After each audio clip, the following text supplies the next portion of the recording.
At my age, I've been to around 25% of the world's countries. And in today's video, I'm going to rank the top 5 countries from Europe, the continent that I have traveled to the most. Now, let me preface by saying I haven't been to everywhere in Europe, and much of Eastern Europe I haven't been to, and I can't rate it and compare it to these countries. However, the countries I'm about to name have a reputation and they are incredibly popular locations to go to, but I'm going to rank them from 5th to 1st place in my honest opinion. Now, before I get started, I wanted to mention that I didn't include a certain country in this video because I genuinely do not understand the hype. France. I don't get it. I think France is one of the most overrated countries in the world, and I think Paris is the most overrated city in the world, with places like Dubai in the UAE. Just because I'm a London boy, I'm a city boy, I grew up in a city, and I don't think Paris offers anything London doesn't, apart from a few differences in culture, a few differences in people, but I found it a very hostile environment and quite unsafe. However, we'll stick to the positives, and I will start in 5th place with Croatia. Croatia is literally paradise, and for a very, very long time it was a hidden paradise, a hidden gem in Europe that many people didn't really catch onto. Places like Hvar, Vis, the islands off the coast of Split, the city of Split. You've obviously got other areas in Croatia like Dubrovnik, which are also incredible. The Croatian people are lovely and the Croatian setting is majestic. It looks like the Bahamas in Europe. Some of the waters are crystal clear, turquoise,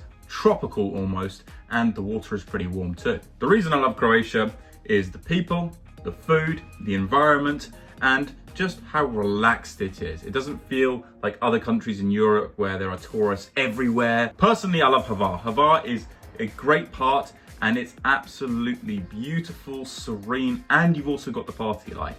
There was a famous club that I believe is closed down now called Carpe Diem, and this was exclusive, incredible, and you had to get a boat over to the club to go and party there. It was fantastic. Although the one thing I will tell you about Croatia is it's not extremely affordable like it used to be since it has gained popularity. I would personally recommend getting on jet skis in Croatia because the jet ski scene is incredible. The water 90% of the time is flat apart from the occasional weather storm, and this means the jet skis are so fun to ride. Unlike in the Atlantic where the waves are massive and you can't really go at a fast pace, but the jet skis in Croatia are amazing to ride and usually go for a good price actually. I would recommend any type of water sports. Getting out there in the ocean is absolutely fantastic. It is the place to be for water sports in Europe. You can do everything you can think of, and the prices of properties are good. The only thing that is expensive is eating out and getting hotels in the main areas like Split. Drinks can be expensive, clubs can be expensive, but if you go to the right places and you speak to Croatian people, you can find restaurants, bars, and hotels that are a lot more affordable and might not have as many tourists there.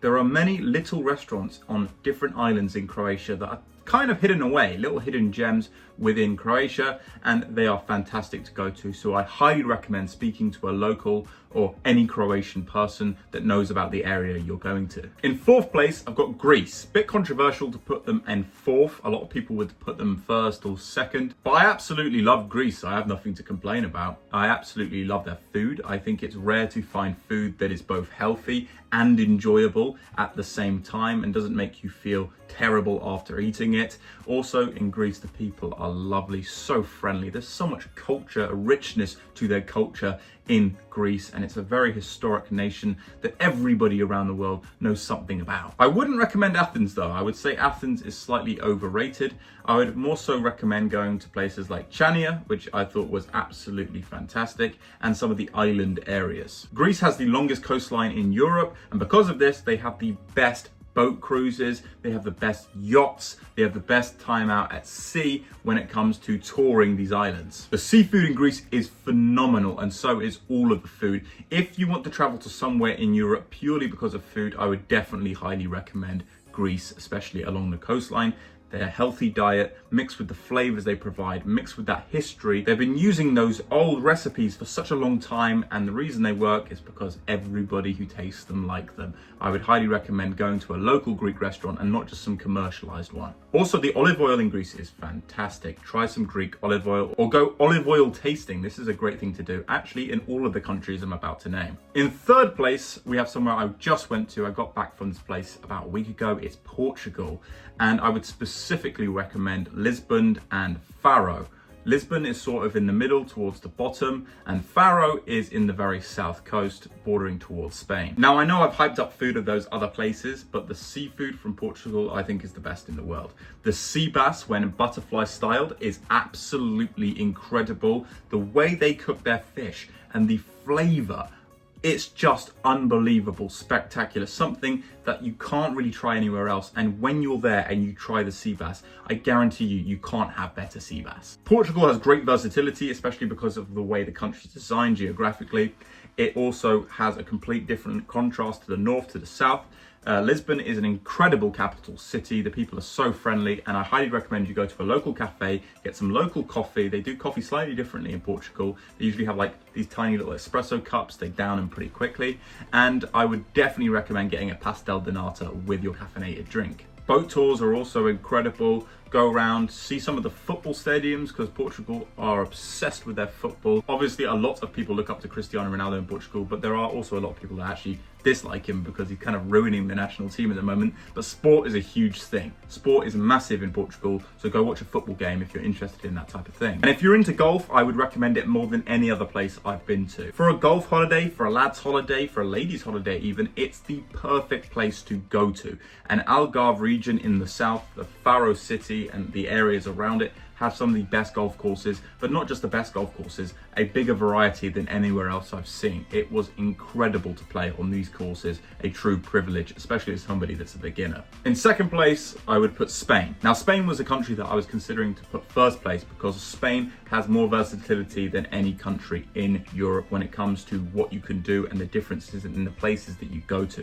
So for example, Barcelona, Madrid, completely different places, two major cities. And then you've got all of the party places like Ibiza, Magaluf, Tenerife, Benidorm. Some of those are a little bit more prestigious than others, and some of them don't have the best reputation, especially when it comes to British tourists. But there is so much versatility. You've even got the Canarias, you've got the mainland, you've got incredible people in some of these cities. Valencia is one that people talk about all the time, but Barcelona literally lives up to the hype. It's expensive, but in my opinion, Barcelona is fantastic. The mix of people from all around the world coming to Barcelona to party, to have a good time, and the atmosphere is not toxic. That's what I love about a place like Barcelona. It's freeing, it's vibrant, it's happy. The food in Spain is fantastic. You have to have their paella, all their other dishes. I'm not a professional when it comes to knowing all their dishes, but I tried a lot of them, and I have to say, if you go to a local Spanish restaurant, you are not going to be disappointed. They have things that you can't name, but you will like. Certain parts of Spain are just beautiful. The coastline is fantastic. The major cities are vibrant,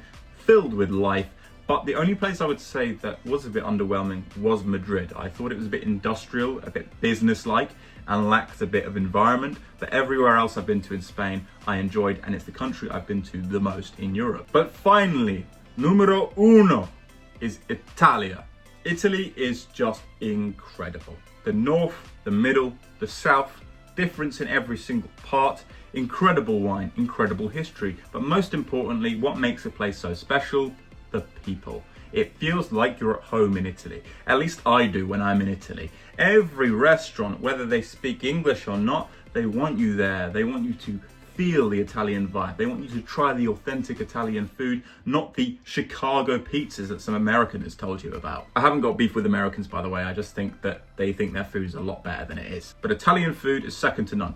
I would say the only food in the world that rivals Italian food is Japanese. And if you look at the amount of restaurants in the world that are Italian and Japanese, they dominate. Italian culture is elite, Areas like Sicily is where the mafia's from, Rome, where the Romans dominated, and all paths in Europe lead to Rome. That is not an exaggeration, that is actually a true statement, and a lot of Europe was built by the Romans. In the north, they have a different culture. The north is great for partying. Places like Milan are fantastic, and in the south, you see the real culture and the emphasis on the food scene. The Amalfi Coast is probably the best coast to go to if you enjoy the sea. Places like Sardinia are also absolutely incredible, and they have incredible wine all over the country. But one underrated spot that I will tell you about, if you're interested in a more serene, historic, but slightly popular location, it's Lucca. That's Lucca, and this is in the mid-region, in the Tuscany region, and it is absolutely fantastic. You fly into Pisa airport, and a lot of people just go to see the Tower of Pisa, but no, you've got this small city called Lucca that is unbelievable, and so many people love it, but keep it quiet. I'm exposing that today, so if you are interested in traveling to Italy, especially that middle region of Italy, I would highly recommend Lucca. It's got an old medieval wall that is literally thousands of years old, and then you've got some of the most authentic, incredible pizza. But every Italian will tell you, if you want to try a real pizza, the authentic, original style pizza, go to Napoli. Italy does vary in how rough it can be. Some areas are a lot cleaner and a lot nicer than other areas, and also areas like Napoli can be a little bit rough. But if you're the type of person that really wants to travel and see the culture for what it is, I highly recommend going to every major city in Italy. Absolutely fantastic. Places like Venice are great, but you need to go see the real Italian culture. The areas where the Italians don't speak a word of English and just serve you food. But overall, I have to put Italy in first place, and I think all of those 5 countries are incredible. A lot better than countries like France or England, for example, and I'm saying that as an Englishman. Thank you so much for watching. Hopefully you enjoyed that video, and let me know where you enjoy to go to, what kind of country I should travel to that I haven't been to, and let me know what type of videos you want me to do in future, ranking the places I have been to. Thank you so much for watching. Please smash that subscribe button, turn on those post notifications, and hit that like, because it does me so many favors when it comes to budget and creating better content for you guys. Hopefully, I'll see you next time.